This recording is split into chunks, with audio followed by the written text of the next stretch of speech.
비유하여 말씀을 하고 있습니다. 신앙생활뿐만 아니라 우리 인생의 삶도 그 자체가 농사와 같다 하지 않을 수 없는 것입니다. 그래서 사람의 삶을 농사로 비유하여 사용하는 말들이 많이 있습니다. 자식을 키우는 것을 우리가 흔히 자식 농사로 표현하고 있습니다. 그리고 기업하는 사람들이 한 해를 결산할 때에도 금년 농사는 별로 어땠다 하고 그렇게 표현을 사용하기도 하는 것입니다. 사람이 땀을 흘려서 얻은 결과를 또 열매로 묘사하기도 하는 것입니다. 그래서 이 인내는 쓰나 그 열매는 달다 이렇게 표현을 하기도 하는 것입니다. 우리 신앙생활을 하나의 농사로 비유한다면 오늘 말씀은 추수 때에 관한 말씀이 되겠습니다. 농사는 모든 부분에 시기가 있습니다. 씨를 뿌릴 때가 있습니다. 그리고 곡식을 가꿀 때도 있는가 하면 열매를 거두는 추수 때도 있는 것입니다. 신앙생활에서 열매를 거두는 시기를 우리가 영적으로 표현하게 되면 바로 이 감사절이라 하는 것입니다. 추수의 때는 바로 감사의 때와 동일한 것입니다. 그러므로 하나님께서는 추수를 통해서 이스라엘 백성에게 감사를 가르쳐 주신 것입니다.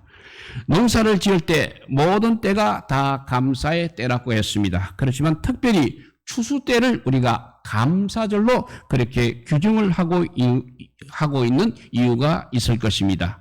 왜냐하면 추수는 감사의 의미를 담고 있기 때문에 그런 것입니다. 추수가 바로 감사인 것입니다. 추수는 그동안의 수고한 결실을 거두는 시기이기 때문에 그 자체가 바로 감사라고 해도 과언이 아닌 것입니다. 즉 영적으로 보게 되면 열매가 바로 감사임을 보여주는 것입니다. 하나님께 감사하는 것은 바로 그 열매를 하나님이 주셨다는 것을 우리가 믿는다는 것입니다. 추수를 통해서 감사를 가르치시는 우리가 교훈을 이 시간 받고자 합니다. 그래서 추수 속에 감추어져 있는 감사의 원리를 한번 살펴보도록 하겠습니다. 첫째, 추수에는 시기가 있습니다. 때가 있다는 것입니다. 오늘 말씀에 보면 너희는 넉 달이 지나야 추수할 때가 이르겠다 하지 아니하였느냐. 그러나 내가 너희에게 이르노니 너희 눈을 들어 밭을 보라. 휘어져 추수하게 되었도다 라고 했습니다. 여기에 추수할 때라고 말씀하고 있습니다. 추수에서 가장 중요한 시기가 바로 추수에서 가장 중요한 것이 바로 이 시기, 때인 것입니다. 다른 시간도 중요합니다. 그렇지만 추수는 시간을, 이 때를 놓치게 되면 모든 수고를 다 잃어버리게 되는 것입니다. 열매를 거두는 시기를 감사의 절기로 주신 것은 열매하고 감사, 이것은 같은 성격을 가지고 있기 때문에 그렇게 절기로 주신 것입니다. 인생에게 있어서 감사는 하나님께 드리는 삶의 열매와 같은 것입니다. 때문에 감사가 없는 삶은 열매가 없는 나무와 같은 것입니다. 우리의 모든 일은 감사한 일에 담겨져 있습니다. 때문에 믿음으로 사는 사람은 항상 모든 일에 감사할 수 있는 것입니다.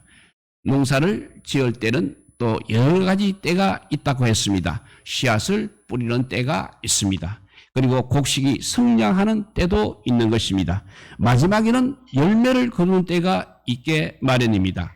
농사를 짓는 일은 모든 일이 다 때가 중요하다고 했습니다. 그러나 제일 마지막 추수의 때는 더욱더 중요하다 하지 않을 수 없는 것입니다. 왜냐하면 우리가 추수의 때를 놓치게 되면 지금까지 한 모든 수고를 다 잃어버리기 때문인 것입니다. 그러므로 농부는 추수의 때를 놓치지 않고 추수를 반드시 해야 하는 것입니다. 이와 마찬가지로 감사에도 때가 있는 것입니다. 우리가 감사의 때를 놓치게 되면 그의 삶은 열매 없는 가을나무처럼 그렇게 되는 것입니다. 때문에 우리 성도는 어떤 일을 할 때마다 항상 감사부터 생각하고 있어야 하는 것입니다. 그래서 시편 116편 2절을 보면 여호와께서 나에게 주신 모든 은혜를 무엇으로 보답할꼬 라고 그렇게 기록했던 것입니다. 내가 받은 은혜마다 감사하기 위한 마음가짐을 항상 우리는 준비하고 가져 있어야 한다는 것입니다. 감사는 기회를 놓치고 나게 되면 감사 자체까지 잃어버리게 되는 것입니다. 사람에게는 감사는 감사하는 마음에서 시작되는 것입니다. 그리고 일에서 시작되는 것은 아니기 때문에 그렇습니다. 성경 말씀도 보면 예수님 앞에 나와서 고침을 받은 10사람의 나병 환자들이 있었습니다. 이 사람들은 유대인 사이에서 나병 환자이기 때문에 완전하게 격리된 그런 사람들이었습니다. 그들은 종교적으로도 격리가 되어 있었습니다. 그리고 사회적으로도 격리가 되어진 그런 사람들이었습니다. 그리고 가족에서조차도 격리된 그런 사람들이었습니다. 그리고 그래서 이들에게는 소망이 없었습니다. 그런데 예수님께서 그들에게 소망을 주었습니다. 이들을 묶어 두었던 천형과 같은 사슬이 벗겨진 것입니다. 그러나 불행히도 10사람 가운데 감사의 시기를 놓치지 않은 사람은 불과 한 사람뿐이었다는 사실입니다. 우리가 또 감사를 보게 되면 열매가 무엇인지 알 수 있게 해줍니다. 왜냐하면 감사가 바로 열매이기 때문입니다. 우리가 자녀로 감사하게 되면 그 자녀가 열매되게 하시는 것입니다. 우리가 가정으로 감사하게 되면 그 가정이 바로 열매가 되게 하십니다. 고난까지도 감사하게 되면 그 고난이 좋은 열매가 되게 하시는 분이십니다. 하나님은 언제나 열매를 받으시는 분이십니다. 10사람의 나병 환자에게 열매는 병나음이 아니었습니다. 예수님이 주신 구원이 바로 열매인 것입니다. 왜냐하면 감사하는 그 한 사람에게 우리 주님께서는 구원의 약속을 주셨기 때문입니다. 열매 중에 가장 귀한 열매가 이렇게 구원의 열매인 것을 아시는 사람들은 항상 감사를 놓치지 않아야 하겠습니다. 이렇게 추수에는 때가 시기가 있다고 했습니다. 두 번째, 추수에는 기쁨이 있는 것입니다. 오늘 말씀을 보게 되면 거두는 자가 이미 삭도 받았고 영생에 이르는 열매를 모으나니 이는 뿌리는 자와 거두는 자가 함께 즐거워하게 하려 함이라고 했습니다. 추수에는 이렇게 기쁨이 있는 것입니다. 시편 125편 5절 6절 말씀입니다. 눈물을 흘리며 씨를 뿌리는 자는 기쁨으로 거두리로다. 울며 씨를 뿌리러 나가는 자는 정녕 기쁨으로 그 단을 가지고 돌아오리로다 라고 했습니다. 추수에 기쁨이 있다는 말씀은 감사에도 기쁨이 있다는 그런 뜻인 것입니다. 참으로 신비한 것은 동일한 일이라도 우리가 불평을 하게 되면 그 일에서 기쁨이 사라집니다. 반대로 우리가 감사를 하게 되면 그 일에서 우리가 기쁨을 누리게 되는 것입니다. 우리는 이러한 생각을 하기 쉽습니다. 감사할 일이 있으면 감사한다고 말합니다. 그러나 성령은 우리에게 이렇게 가르쳐주고 있습니다.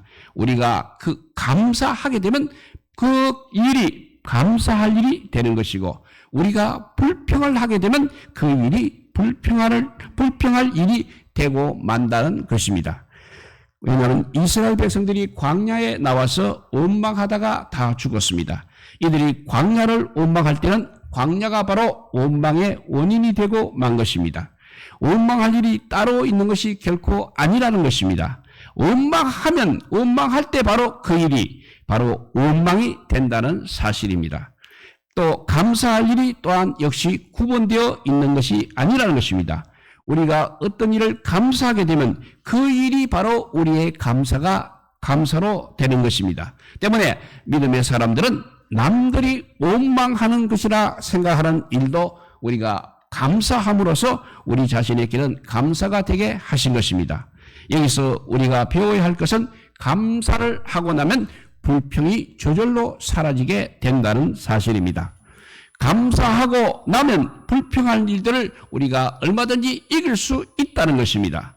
그래서 우리가 하나님께 감사들을 지킬 때 감사하는 사람들은 삶에서 오는 여러 가지 원망과 불평에서 이기게 되는 것입니다. 우리는 무슨 일을 만나면 원망하기가 너무나 쉽습니다. 그런데 그 원망은 답이 아니라는 것입니다. 감사하고 나면 바로 그 속에 우리의 답이 있다는 것을 늘 기억하시기 바랍니다. 이렇게 추수에는 시기가 있고 기쁨이 있다고 했습니다. 그리고 추수에는 함께라는 협력이 있습니다.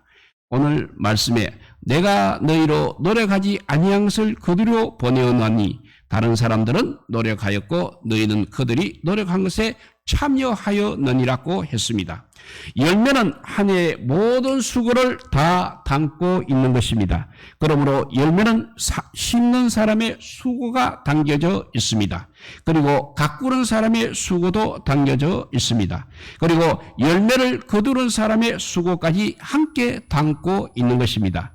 감사도 동일한 원리가 있는 것입니다. 감사는 모든 수고와 은혜를 함께 생각하는 마음에 담는 삶의 열매인 것입니다. 감사하는 사람들을 보게 되면 자신이 열매를 거두면서도 자신의 수고만 보지 않고 모두의 수고를 함께 보기 때문입니다. 이것이 바로 감사의 원리인 것입니다. 자녀를 낳으면서 감사하는 아내가 있습니다. 그는 해산하는 수고 가운데서도 남편이 있으므로 자녀를 얻는다고 생각하니 감사가 되는 것입니다.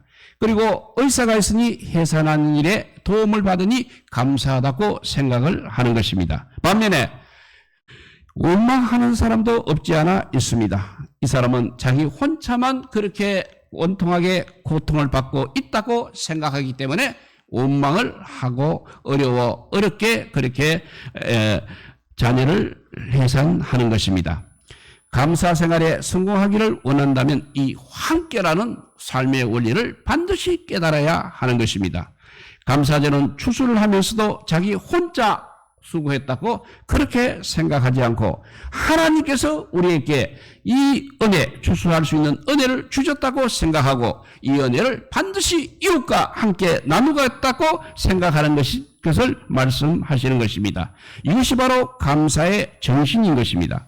감사에서 가장 멀리 있는 사람은 성경에 나오는 부자 농부와 같은 사람입니다. 농사를 잘 짓고 자기를 위해서 창고를 더 크게 만들고 자신을 위해서 자신만을 위하여 먹고 마시는 사람이 가장 감사에서 멀리 있는 사람이 되겠습니다. 또 성경에 또 목자인 나발이라는 사람이 나오고 있습니다. 그 사람은 양털을 깎는 날 다윗이 보낸 소년들을 만나게 됩니다.